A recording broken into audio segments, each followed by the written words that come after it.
날마다 하나님 말씀 가까이 하는 성도님들에게 하나님의 은혜가 함께하길 원합니다.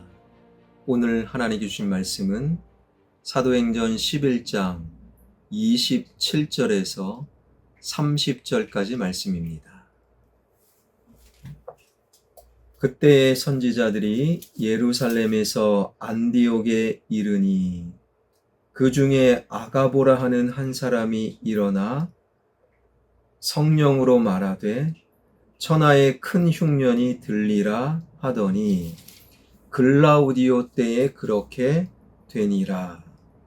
제자들이 각각 그 힘대로 유대에 사는 형제들에게 부조를 보내기로 작정하고 이를 실행하여 바나바와 사울의 손으로 장로들에게 보내니라. 아멘. 우리가 무언가를 작정하는 것, 헌금을 작정하고 봉사를 작정하고 하나님 앞에 내가 이것 하겠습니다 작정하는 것은 사실 그리 어려운 일은 아니지요. 그러나 작정한 것을 실행하는 것, 그것은 믿음 없으면 하기가 어렵습니다. 그러한 측면에서 안디옥 교회 성도들의 작정, 예루살렘 교회가 흉년으로 힘들어졌으니 우리가 부조금을 보내자, 그 작정은요 얼마든지 실행으로 옮기지 않는 그러한 또 다른 모습으로 변모될 수 있었지요. 왜냐하면 예루살렘 교회가 안디옥 교회의 모교회고 재정이나 규모 모든 면에서 월등히 예루살렘 교회가 컸어요. 큰 교회에다가 부조 구제 헌금을 보낸다, 이런 작정은 실행으로 옮겨지지 않을 수 있는 가능성이 너무 많은 거예요. 그럼에도 참 놀라운 것은 안디옥의 그리스도인들, 안디옥 교회의 성도들은 그 작정을 실행으로 옮겼지요. 오늘 본문 30절입니다. 이를 실행하여 바나바와 사울의 손으로 장로들에게 보내니라. 그러니 하나님 앞에 작정하는 것이 믿음이 아니라 본질적인 믿음의 시작은 작정한 것을 실행으로 옮기는 것부터 본격적으로 믿음이 시작됨을 오늘 본문은 우리에게 알려주고 있지요. 그런데 이 작정을 믿음으로 실행하는 그 모습을 기록한 30절에는 바나바와 바울이 그 부조금을 예루살렘 교회 장로들에게 보냈다라고 말씀하지 않아요. 아주 특별히 바나바와 아직도 사울로 불리우는 바울의 손으로 부조금을 장로들에게 전했다라고 말씀하면서 바울의 손, 그 손을 강조하고 있는 것이지요. 바나바는 예루살렘 교회로부터 안디옥 교회로 파송된 목회자, 그리고 그 안디옥에서 26절에 보니 1년간 목회를 했지요. 그러니까 바나바는 원래 예루살렘 사람이었고 떠난 지 1년 만에 예루살렘으로 가게 된 거예요. 그러나 바울은 그렇지 않지요. 14년 만에 예루살렘으로 다시금 돌아가는 바울, 그의 마음은 상당히 떨렸을 것입니다. 감회가 새로웠을 것입니다.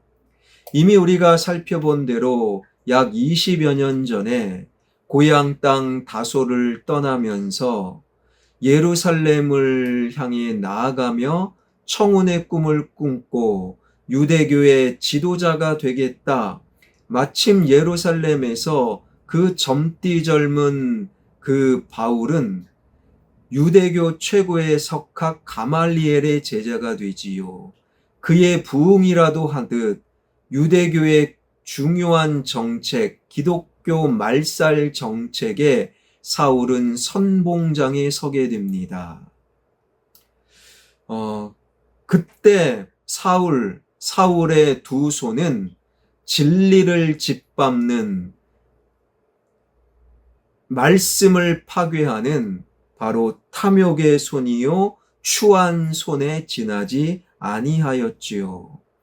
그로부터 장장 14년의 세월이 흘러 다시 예루살렘을 향하는 지금 바울의 손에는 예루살렘 교회를 향한 안디옥 교회 성도들의 봉사, 믿음의 결정체인 부조금이 들려져 있었어요. 그 부조금은 지난주 금요일날 살핀 대로 그냥 돈이 아닙니다. 봉사입니다. 믿음입니다. 헌신입니다. 생명의 결정체였다라는 거예요. 진리를 짓밟는 추한 손이 14년 만에 생명을 살리는 생명의 손으로 바뀌어 있었다. 성경은 증언하는 거예요. 그런데 여기서 우리가 잠시 머물러 묵상해 보면 그 손이 생명의 손, 진리의 손으로 바뀌어 그 손에 들려있는 부조금, 그러나 발이 움직이지 않으면요, 그 생명을 봉사를 전할 수 없는 거예요. 바울의 손에 들려진 부조금, 그 바울의 발이 움직여 그 생명을 예루살렘 성도들에게 전하게 되었던 것이지요. 그러니 오늘 본문 30절은 바울의 손과 발이 이제는 진리의 도구, 봉사의 도구, 생명을 살리는 도구로 변화되어 있었음을 우리에게 알려주고 있는 것이지요. 그래서 바울의 손, 바울의 지체를 오늘 본문은 강조하고 있고, 그리고 이 이후 생명과 봉사와 믿음과 진리의 도구가 된 바울의 지체가 닿는 그 현장마다 생명의 역사가 일어난 것은 너무너무 당연한 결과였습니다. 이 이후에 바울이 로마에 있는 그리스도인들에게 쓴 편지 로마서 6장 13절을 통해 이렇게 권면하는데요. 너희 지체를 불의의 무기로 죄에게 내주지 말고 오직 너의 자신을 죽은 자 가운데서 다시 살아난 자 같이 하나님께 드리며 너의 지체를 의의 무기로 하나님께 드려라. 하나님을 진정으로 믿는다라는 것은 바로 나의 지체, 나의 손과 발과 눈과 입과 귀가 무엇을 들고 있고 어디를 향해 있고 무엇을 보고 있고 무엇을 듣고 말하고 있느냐에 따라 결정되는 거예요. 내가 아무리 예배드리고 아무리 교회를 출입한 지 수십 년이 지났어도 그것을 하나님을 믿는 자라고 말하지 않습니다. 내 손에 무엇이 들려 있는가? 내 발이 어디를 향하여 있는가? 내 시선이 무엇을 보고 있는가? 나의 입이 무엇을 말하고 나의 귀가 무엇을 듣는가? 나의 지체가 어떤 도구로 사용되고 있는가? 그것에 따라 믿는 자가 될 수도 있고 교회를 출입한 지 수십 년이 되었어도 아직 예수님을 믿지 못하는 자로 남겨져 있을 수도 있다라는 오늘 본문의 말씀. 오늘 본문의 말씀을 마음속에 새기며 당신의 지체를 하나님의 진리의 도구로 사용하는 당신의 손에 생명의 손이, 당신의 발이 하나님의 뜻하는 장소에 서는, 당신의 눈과 귀와 입이 주님의 나라를 보고 주님의 말씀을 전하고 주님의 음성을 들을 수 있는 진정한 믿는 자 되길 주님의 이름으로 축원합니다. 기도하겠습니다. 내가 하나님을 믿는 것은 교회를 출입하는 횟수가 얼마나 되었는가가 아니라 나의 손에 무엇이 들려 있으며 나의 발이 어디에 서 있으며 나의 눈과 귀와 입이 무엇을 보고 무엇을 말하며 무엇을 듣느냐에 따라 결정됨을 오늘 본문을 통해 마음속에 새기길 원합니다.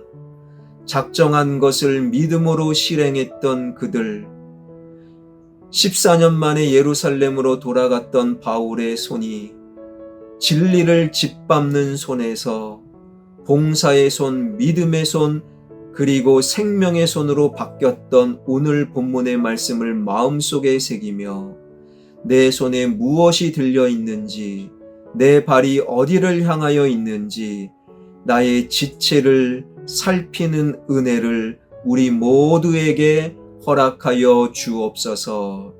나의 자녀들 보아야 될 것을 보길 원합니다. 말해야 될 것을 말하길 원합니다.